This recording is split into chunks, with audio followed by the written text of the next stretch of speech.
Hello friends, I am Rinku and welcome to our channel Tricky Study for You। Friends, आज की इस video में हम लोग मॉडर्न हिस्ट्री ऑफ झारखंड के डिस्कस करेंगे। फ्रेंड, मैंने मॉडर्न हिस्ट्री ऑफ झारखंड से रिलेटेड एक वीडियो बना चुकी हूँ जिसमें कि मैं झारखंड के क्षेत्र में अंग्रेज़ों का प्रवेश को डिस्कस की हुई हूँ और यह मेरा मॉडर्न हिस्ट्री ऑफ झारखंड से रिलेटेड सेकेंड वीडियो है। इस वीडियो में हम लोग 1857 की क्रांति में झारखंड की क्या भूमिका रही है उसके बारे में डिस्कस करेंगे। चलिए स्टार्ट करते हैं।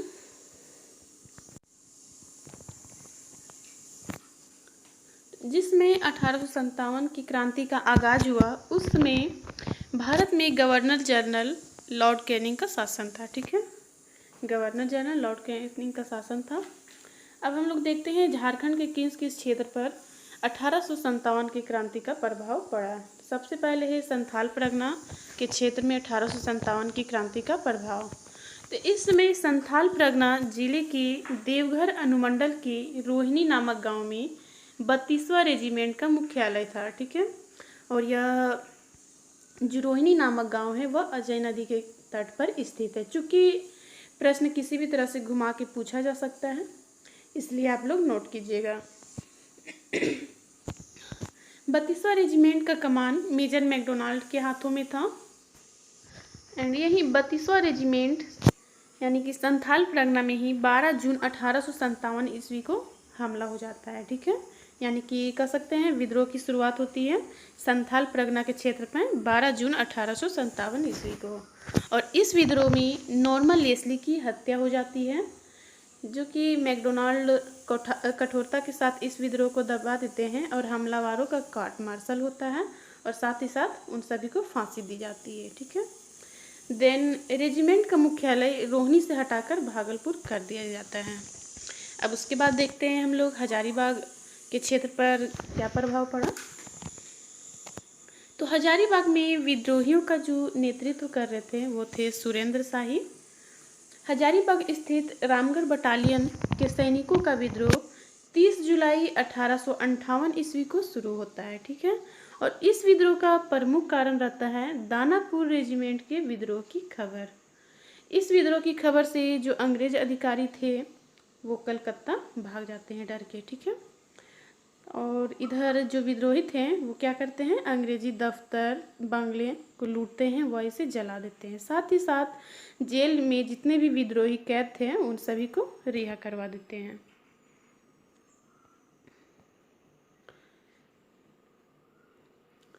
उसके बाद देखते हैं रामगढ़ नरेश शंभू नारायण ने इस विद्रोह की सूचना गवर्नर जनरल लॉर्ड कैनिंग को कर दी। ठीक है, रामगढ़ नरेश शंभू नारायण जो थे वो इस विद्रोह की सूचना लॉर्ड कैनिंग को कर देते हैं। देन हजारीबाग के क्षेत्र में जब विद्रोह होता है तब रांची में कमिश्नर डॉल्टन थे। ठीक है, यह भी पूछा जाता है कि जब हजारीबाग के क्षेत्र में विद्रोह हुआ तो उसमें रांची के कमिश्नर कौन थे, तो डॉल्टन थे। सुरेंद्र शाही के नेतृत्व में सभी विद्रोही जो है आगे बढ़ते हैं और इस विद्रोह को दबाने हेतु लेफ्टिनेंट ग्राहम के नेतृत्व में एक सैन्य टुकड़ी भेजी जाती है। किसके नेतृत्व में, तो लेफ्टिनेंट ग्राहम के नेतृत्व में। किंतु अंग्रेजों की इस टुकड़ी पर जमादार माधव सिंह, सूबेदार नादिर अली खां एवं सूबेदार जयमंगल पांडे जो है विद्रोह कर देते हैं, जिससे कि लेफ्टिनेंट ग्राहम जान बचाकर भाग जाते हैं। तो प्रश्न पूछा जाता है कि हजारीबाग के विद्रोह के समय यहाँ के उपायुक्त कौन थे, तो सिंपसन थे। ठीक है, नेक्स्ट देखते हैं रांची में विद्रोह का प्रभाव। तो रांची के क्षेत्र में हजारीबाग के विद्रोहियों ने 2 अगस्त 1857 को रांची के क्षेत्र में पहुंचकर वहां विद्रोह किया। तब पूछा जाता है कि रांची के क्षेत्र में विद्रोह कब हुआ, तो 2 अगस्त 1857 ईस्वी को। ठीक है, और इस विद्रोह के जो प्रमुख नेता थे वे थे विश्वनाथ शाही और इसके प्रधान सेनापति थे पांडे गणपत राय। ठीक है, जो विश्वनाथ शाही थे उन्होंने ही मुक्ति वाहिनी का गठन किया था। यह मोस्ट इम्पोर्टेंट है, यह अक्सर पूछा जाता है कि मुक्ति वाहिनी का गठन किसने किया, तो विश्वनाथ शाही ने। जो विद्रोही सैनिक थे वे डोरंडा स्थित अंग्रेजों के बंगले, कचहरी, कार्यालय सभी को लूटते हैं, वह आग लगा देते हैं। और यही डोरंडा में जो विद्रोहियों का नेतृत्व कर रहे थे वो थे जयमंगल पांडे। ठीक है, नेक्स्ट हम लोग देखते हैं इसका दमन करने कौन आता है। तो इसका दमन करता आते हैं मेजर इंग्लिश और उसमें वहाँ के कमिश्नर थे डॉल्टन। तो 2 अक्टूबर 1857 ईस्वी को अंग्रेजों का दमन चक्र प्रारंभ होता है। सूबेदार नादिर अली खां घायल हो जाते हैं और जमींदार माधव सिंह भाग जाते हैं। ठीक है, माधव सिंह को पकड़ने के लिए अंग्रेजों ने 1000 रुपये का इनाम की घोषणा की। 3 अक्टूबर को जयमंगल पांडे, नादिर अली खां पकड़े जाते हैं और 4 अक्टूबर को उन्हें फांसी दे दी जाती है। विश्वनाथ शाही और पांडे गणपत राय जी भाग जाते हैं। अब देखते हैं चतरा के क्षेत्र में 1857 की क्रांति का विद्रोह। ठीक है, तो चतरा के विद्रोह का सेनापति या तो कह सकते हैं कि इसके नेतृत्वकर्ता जयमंगल पांडे थे। चतरा के ऐतिहासिक युद्ध मेजर इंग्लिश और जयमंगल पांडे के बीच हुआ। चतरा के विद्रोही जो थे विश्वनाथ शाही और पांडे गणपत राय ने लोहरदगा के क्षेत्र में छिपकर गोरिल्ला युद्ध किया। ठीक है, तो यह भी पूछा जाता है, इसलिए नोट डाउन कीजिएगा। ठाकुर विश्वनाथ शाही और पांडे गणपत राय जो होते हैं वो भाग जाते हैं और 16 अप्रैल 1858 ईस्वी को रांची जिला स्कूल के द्वार पर विश्वनाथ शाही और गणपत राय को फांसी हो जाती है। ठीक है, ये पकड़े जाते हैं और 16 अप्रैल 1858 ईस्वी को रांची जिला स्कूल के द्वार पर इन्हें फांसी दे दी जाती है। विश्वनाथ दुबे तथा महेश नारायण शाही की गुप्त सूचना के आधार पर ही ये दोनों जो है अंग्रेजों के हाथों पकड़े जाते हैं।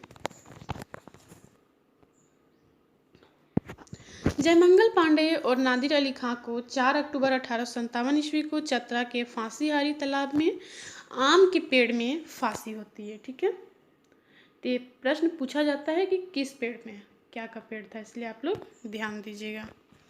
जयमंगल पांडे और नादिर अली खां को कब फांसी हुई? तो 4 अक्टूबर 1857 ईस्वी को चतरा के फांसीहारी तालाब में और आम के पेड़ में। और किसके आदेश पे? तो सिम्पसन के आदेश पर। ठीक है, ये जगह जहाँ इन्हें फांसी हुई उसे आज वर्तमान में फांसीहारी पोखरा के नाम से जाना जाता है। उमराव सिंह और शेख भिखारी को मोहराबादी में टैगोर हिल के निकट 8 जनवरी 1858 ईस्वी को फांसी दी जाती है। इस जगह को वर्तमान में टुंगरी फांसी के नाम से जाना जाता है। ठीक है, अब देखते हैं मानभू के क्षेत्र में विद्रोह का क्या प्रभाव रहता है। तो मानभू के क्षेत्र में इस विद्रोह का प्रारंभ होता है 5 अगस्त 1857 ईस्वी को। और कहाँ से होता है? तो पुरुलिया से होता है। ठीक है, पुरुलिया के अंग्रेज अधिकारी जो थे वो रानीगंज भाग जाते हैं और विद्रोहियों के नेतृत्व में संपूर्ण जिला जो आ जाता है। वहाँ जो विद्रोही थे वो काफ़ी लूटपाट करते हैं और लूटपाट करने के पश्चात वे रांची को प्रस्थान करते हैं, जिससे कि यहाँ दमनकर्ता आते हैं। दमनकर्ता principal assistant commissioner G N Oakes का आगमन होता है। ये संथाल के सिद्धि गांव को केंद्र बनाकर विद्रोह कर रहे थे और उनका साथ पंचायत के राजा नीलमणि सिंह दे रहे थे। ठीक है, कैप्टन ऑक्ट ने माउंट गोमरी को संथाल के दमन हेतु भेजा। पंचायत के राजा जो है वो गिरफ्तार हो जाते हैं और उन्हें अलीपुर जेल भेज दिया जाता है। अब देखते हैं सिंहभूम के क्षेत्र में क्या प्रभाव रहा। सिंहभूम के क्षेत्र में 1857 की क्रांति का जो विद्रोह है वह 3 सितंबर 1857 ईस्वी को चाईबासा में विद्रोह होता है और इस विद्रोह का जो नेतृत्व करता है वो है भगवान सिंह और रामनाथ सिंह, और जो मुख्य नेतृत्व करता है जो माना जाता है वो है अर्जुन सिंह। ठीक है, सिंहभूम के राजा अर्जुन सिंह। अंग्रेज अधिकारी जो थे principal assistant commissioner and major सिशमोर ने सरायकेला के राजा चक्रधर सिंह को चाईबासा का क्षेत्र सौंपा और कलकत्ता भाग गए। ठीक है, ये जो चक्रधर सिंह थे वो अंग्रेजों का समर्थक थे। नेक्स्ट, विद्रोही डुमरी चट्टी से संजय नदी पार करना चाहते थे, परंतु सरायकेला के राजा चक्रधर सिंह और खरसावां के राजा ठाकुर हरि सिंह ने विद्रोहियों को रोकने का प्रयास किया। देन देखते हैं पुराहाट के राजा अर्जुन सिंह ने विद्रोहियों की सहायता की। पूछा जाता है कि विद्रोहियों की सहायता किसने की? तो पुराहाट के राजा सिंहभूम के राजा अर्जुन सिंह ने की। ठीक है, अर्जुन सिंह ने अपने दीवान जग्गू और 2 हाथियों को विद्रोहियों की मदद हेतु भेजते हैं। विद्रोही जो है वो चैनपुर घाट से होते हुए 7 सितंबर 1857 ईस्वी को संजय नदी पार करना चाहते हैं। ठीक है, कौन सी नदी? तो संजय नदी। नदी को भी याद रखिएगा। विद्रोही सैनिक राजा अर्जुन सिंह की सेवा में लग जाते हैं। चूँकि राजा अर्जुन सिंह ने इससे आने में मदद की थी, इसलिए उनकी सेवा में लग जाते हैं और जो राजा अर्जुन सिंह है वो 5 रुपये माहवर वेतन देना इन्हें तय करते हैं, जिससे कि अंग्रेज जो है क्रोधित हो जाते हैं और वो अर्जुन सिंह की गिरफ्तारी के लिए 1000 रुपये का इनाम रखते हैं। अर्जुन सिंह जो है वो विद्रोहियों का साथ देते हैं, जिससे कि अंग्रेज अधिकारी कमिश्नर डाल्टन के समक्ष आत्मसमर्पण करना पड़ जाता है। 17 अक्टूबर 1857 ईस्वी को विद्रोही सैनिक गिरफ्तार हो जाते हैं और 20 अक्टूबर 1857 ईस्वी को उन लोगों को फांसी हो जाती है। ठीक है, और जिस स्थान पर फांसी दी गई वह स्थान वर्तमान में शहीद चौक के नाम से जाना जाता है। इस घटना के पश्चात अर्जुन सिंह अपने ससुर मयूरगंज नरेश के साथ विद्रोह करते हैं, चूँकि मयूरगंज नरेश जी थे जिन्होंने अंग्रेजों को सहायता की थी। 15 फरवरी 1859 ईस्वी को रांची कमिश्नर डाल्टन के समक्ष ये आत्मसमर्पण कर देते हैं और इन्हें बंदी बनाकर बनारस भेज दिया जाता है। ठीक है, अब देखते हैं पलामू के क्षेत्र में इस विद्रोह का क्या प्रभाव रहता है। तो पलामू के क्षेत्र में 1857 की क्रांति का नेतृत्व जो थे वो थे नीलांबर शाही और पीताम्बर शाही, और इस विद्रोह में जो प्रमुख भूमिका निभाया वह है भोक्ता और चेरों ने भी। ठीक है, चकला के विद्रोही नेता भवानी बख्शराय थे और यहाँ जो दमनकर्ता आते हैं वो है कैप्टन नेशन और लेफ्टिनेंट ग्राहम। यहाँ ये विद्रोह की शुरुआत करते हैं, जिससे अंग्रेज नाराज होते हैं और वे नीलांबर पीताम्बर को फांसी देते हैं। और इनकी फांसी कब होती है? तो 18 मार्च 1859 ईस्वी को लेस्लीगंज में और पलामू में। ठीक है, लेस्लीगंज में, पलामू में और आम के पेड़ में, सभी मोस्ट इम्पोर्टेंट है। अंग्रेजों ने फूट डालो नीति अपनाई, जिससे भोक्ता और चेरों की शक्ति कम पड़ गई, दोनों में लड़ाई शुरू हो गई और इस तरह से विद्रोहियों का दमन हो जाता है। ठीक है, अब हम लोग शॉर्ट में देख लेते हैं।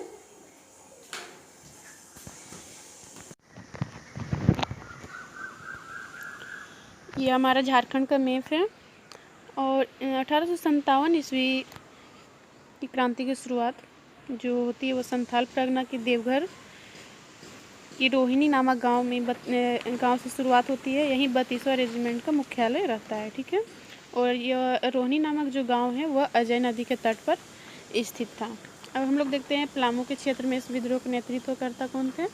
तो नीलांबर और पीताम्बर थे। हजारीबाग के क्षेत्र में सुरेंद्र शाही थे। मानभूम के क्षेत्र में राजा नीलमणि सिंह थे। रांची के क्षेत्र में विश्वनाथ शाही थे और सिंहभूम के क्षेत्र में राजा अर्जुन सिंह थे। ठीक है, अब देख लेते हैं 1857 के विद्रोह का प्रारंभ और इसके नेतृत्वकर्ता कौन थे उसके बारे में देख लेते हैं। तो इस विद्रोह का प्रारंभ तो बता चुकी हूँ मैं, देवघर के रोहिणी नामक गांव से होता है। और कब होता है? तो 12 जून 1857 ईस्वी को। हजारीबाग के क्षेत्र में 30 जुलाई 1857 ईस्वी को विद्रोह की शुरुआत होती है और इसके नेतृत्वकर्ता सुरेंद्र शाही हैं। रांची में इस विद्रोह की शुरुआत 2 अगस्त 1857 ईस्वी को होती है। इसके नेतृत्वकर्ता विश्वनाथ शाही थे। मानभूम में इस विद्रोह की शुरुआत 5 अगस्त 1857 ईस्वी को होती है और इसके नेतृत्वकर्ता राजा नीलमणि व संथालों द्वारा इस विद्रोह की शुरुआत होती है। नेक्स्ट है सिंहभूम। सिंहभूम के क्षेत्र में इस विद्रोह की शुरुआत 3 सितंबर 1857 ईस्वी को होती है और इसके नेतृत्वकर्ता राजा अर्जुन सिंह थे। नेक्स्ट है पलामू। पलामू में इस विद्रोह की शुरुआत 26 सितंबर 1857 को होती है और इसके नेतृत्वकर्ता नीलांबर पीताम्बर थे। ठीक है फ्रेंड्स, आज की वीडियो में इतना ही, मिलते हैं नेक्स्ट वीडियो में।